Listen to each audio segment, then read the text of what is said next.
Continuing with the Gone and Return franchise again, I had to spare the hellos because this has got to be quick, because there is a lot to talk about in regards to this book.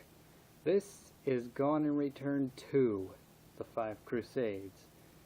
It's actually considered superior to the first book, in my opinion. Because I compared the first book to this one, I was like, yeah, well, first one's always the one starting out, and the sequel's is supposed to add on to that and supposed to be superior, but people never seem to get it done quite right. But Gone and Return 2, on the other hand, is different. While Gone and Return 1, Burglar Jay and the Band of American Legionnaires, was more about the escapades that this group went on, and not so much about the characters themselves as explained in the story's frickin' title. This one's got it backwards. It's not really so much about the Crusades as to what happens along the Crusades with the characters. All three teams are rounded up together, including Burglar Jay, his brother Eric, and his sister Elena. So it's become a family thing. Before you ask, where are their parents? Well, for being teenagers, these folks sure lost them quick. Their father decided to leave because he didn't know how to handle Jacob's autism. Yeah, I gotta start calling him Jacob whenever I explain his past. Yeah, a Burglar Jay has autism, high-functioning autism, just like me, and he does explain it at times of what it's like to have it. But it's not really important in this book. It's more important in the third one, which I'll get to next. And their mother, well, she died of lung cancer because after the father divorced and took Elena with him, Eric got roped into a music contract, couldn't take his family with him, signed it before he figured anything out. He was a dumb kid at the time, so he didn't know what he was doing. So it was just Jake and his mother, Heather. Unfortunately, she took up severe smoking, and it ended up. Though she did give him a very important book, a photo album of what it was like when he was a kid, and it was the last thing she gave him before she died. Unfortunately, in the prequel, there's an event that happens that causes him to lose the book. But this book returns in this one. So what's the story really about? Well, several bioterrorism outbreaks involving very weird-looking creatures that look like they came straight out of a Resident Evil have sprung up all over the globe. The reformed Soviet Union being the first target. I just like using the word Soviet. I just usually like using the words Soviet Union rather than just Russia. Because honestly, yeah, I was kind of coming up with my own hypothesis what would happen if the Soviet Union reformed. Anyway, it also sprung up in Ghana, Paraguay, and also happens to have sprung up in Thailand. It was going to be in the U.S., but no, that wasn't going to be hit yet. Anyway, one little subplot I forgot to mention in the first book is that there's 5 people that Jay looks up to, that he was supposed to team up with along with Gaia. They run into each other, and these folks are called the Crusaders. They're environmental crusaders. They're kind of like the Planeteers from Captain Planet, only that aside from the names, there's almost no difference. Although, however,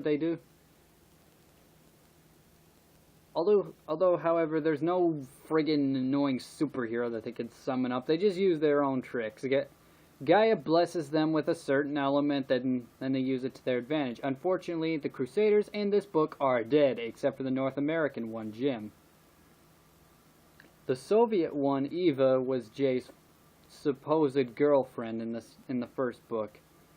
It could have happened if they weren't American and Soviet, because the Americans and the Soviets were on speaking terms, even though Eric is dating the friggin' head of the KGB, Katya Havlik, in this book. Eva Belikova and Jacob Brooks. I could see them getting together if she didn't die. So he's got that to friggin' process in his mind. And he also gets an apprentice in this book, Shinobu McLeod, based off of Shinobu Jacobs from No More Heroes. Though she doesn't look the same, she's just got the first name and she can do a lot of katana tricks. That's the only thing that she has in common with the one from the game. Ada comes back, and boy howdy, this book should have just been about her and Jake. This is some of the best chemistry I've ever put into a book. And it's been going on ever since the second half of the first book. This is what it's really about, what the team thinks. The others think about how the world's going to treat them once they get back to America, or once they get back to society in general. Eric is thinking about hooking up with Katya. Elaine is thinking about going to a foreign country and learning a few things. The rest of the team is just wondering what's going to happen in the future. Jake and Shinobu, they're trying to figure things out as student and teacher. Shinobu, actually, she returns from the first book. I forgot to mention her, but she and Jay squared down in a parking lot in a high school he was attending because he wanted to pick up his education where he left off. He wanted to return to society. But she comes in, sort of swinging, and so Jay picks up a rapier that he received from his old fencing teacher, Anthony DeLongis. Name sound familiar? Well, he's choreographed sword fighting from some of Hollywood's biggest films, and I decided, well, I hope he doesn't mind being in a book. This is the only character from the real world I'm using. Aside from references to like past military leaders, so on and so forth, and not to mention there's one more character I have to mention. Well, after I explained Shinobu and Jake's backstory, they squared down. Shinobu thought that he killed her father. Big mistake.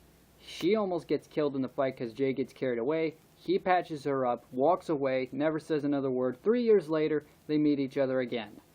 And she wants to be his apprentice. So he teaches her how to shoot, he teaches her the ways of the vigilante, so on and so forth. That's just one small plot in this book. We also get to meet Jacob's surrogate mother, Gunnery Sergeant Sandra Aaron. Also based off of Samus Aran, but only with the last name. Sure, she's got the blonde hair and is always clad in blue, just like Zero Suit Samus, but she's a gunnery sergeant, not a bounty hunter, and plus the name's different. She has no history with aliens. There are no aliens in this universe. There's no Metroids. There's no nothing. Just the look and the name are the only things that this character has in common with the one from the games. But of course, the real center of the story is with Burglar Jay. The poor guy goes through so much in this book. He loses so much, yet gains so much of himself. And after several encounters with Ada, he finds the book Memory Lane, which is the photo album. He thought it was gone forever, and then he finds on one page there's a red lipstick kiss on it. That's where his trust starts to pick up. He knows it's from Ada because she gave him messages and clues via paper airplane with lipstick kiss, sort of a reference to Resident Evil 4. Did I say floor? I meant 4. Anyway, Anyway, he starts to trust her at that point, even though no one else does. I mean, in the first book, there were occasions where he would trust her, but not really. He still knew her as a spy. He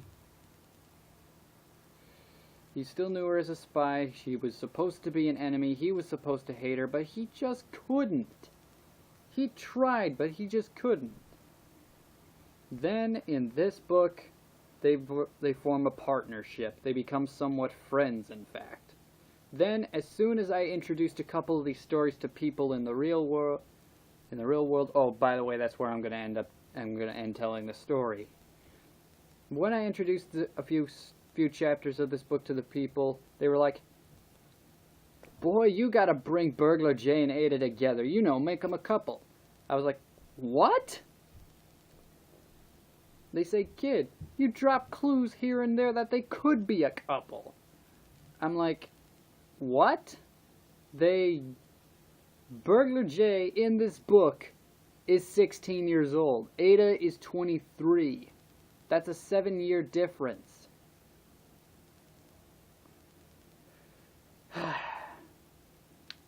Why? Well, anyway, I don't know. To me, I think there's a stronger possibility that Burglar Jay and Shinobu can get together. They can.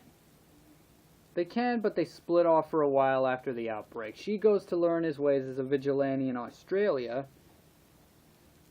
And I'll admit that the point where I introduced the chapters and people encouraged me to make Jay and Ada a couple, it was halfway through the book.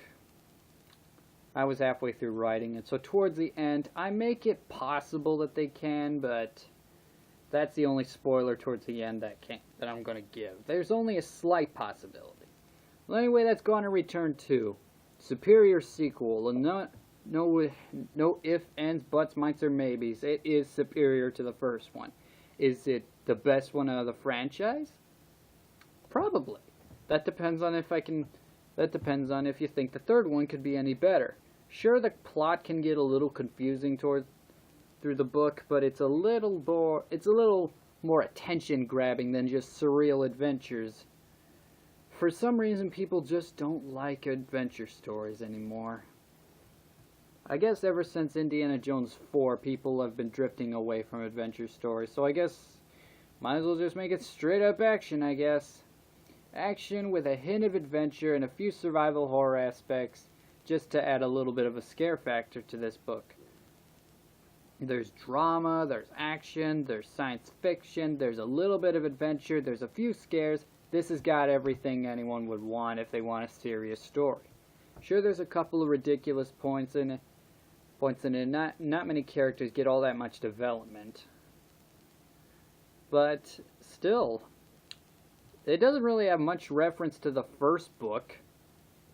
So it's like a standalone story, so you could pretty much skip the first book and move right on to this if you want. Everything is explained, but I still recommend the first one if you want a complete story. So, just tune with me next time if you want to hear the third story. Gauntlet Return 3, One Last Run. Well, of course, that depends on if you want.